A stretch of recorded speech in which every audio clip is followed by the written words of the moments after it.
กับทักทายสบายดีเนาะมื้อนี้ก็ได้มาสาบเนาะเพราะว่าได้เฮ็ดแล้วไปแล้วมีแต่เขามาสาบเนาะมื้อนี้มีแต่สาบแล้วก็สิให้คลิปเสียคลิปให้เบิ่งอีกเนาะว่าตอนนี้อยู่แล้วไปแล้วใน2ห้องนี้นี่เด้โอ้ต้องสร้างเสร็จเรียบร้อยนะมันนี้เป็นพอดีกับมันจะขึ้นกับสร้างนั่นแหละเพราะว่าเฮาก็ทำให้ดีบอกให้ดีแต่ว่าเฮาก็เฮ็ดให้ดีเพราะว่าหนึ่งมามันเป็นอาชีพของเฮาเด้เฮาก็เลยเห็นว่าเฮ็ดงามเฮ็ดให้มาตรฐานเพื่อว่าคนจ้างหรือว่าคนสนใจเนาะเอาไปเฮ็ดตามที่ดีลูกค้าก็อยากจ้างตืมอยากถามอีกว่าเห็ดงามเห็ดละเอียดเนาะห้องกับบริไงดอกอันนี้ห้องที่1เนาะห้องที่2ก็กำลังดำเนินการสร้างอีก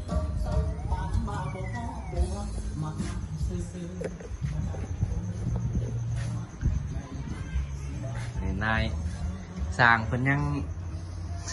ยังสาวอยู่นะท่านนะลองมือใหม่ท่านนะจัดไปท่านนะเอาไป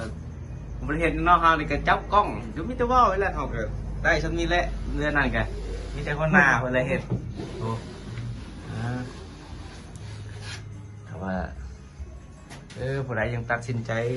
อยากเห็ดเพดานอยากติดกะโลเห็ดยังกะเห็ดเบิดนั่นแหละเห็ดเบิดทุกอย่างถามว่าเก่งบอกเขาบอกเก่งแต่ว่าก็ผ่านไปง่ายๆนะ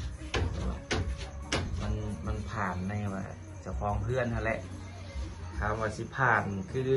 อลีอลอบอกกับบ่ได้ทางเขากับเพราะมันเป็นทีมงานน้อยๆเนาะมีแต่ภาครับชมเลยกันติดตามกดไลค์กดแชร์ให้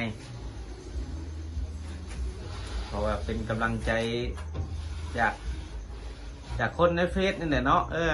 เหตุได้ซะให้แชร์ให้อ้ายน้องผู้ป่ายอ้ายน้องเบิ้งว่าบางทีมีอ้ายน้องเห็ดเพดานเห็ดเป็นลุมกับเห็ดตะวันนี่ฮะเป็นเห็ดธรรมดาเป็นว่ากับราคากับมันบ้านเอาเห็ดบ้านได้กับราคากับสัมบ้านนั่นแหละบางทีบ้านเจ้าจ้างแพงก็มีเนาะแม่นบอกบ้านเจ้าจ้างถึกสร้างเห็ดถึกบ้านเจ้าแพงสร้างเห็ดแพงคือกันว่าอีหยังมันก็แพงได้เสมอ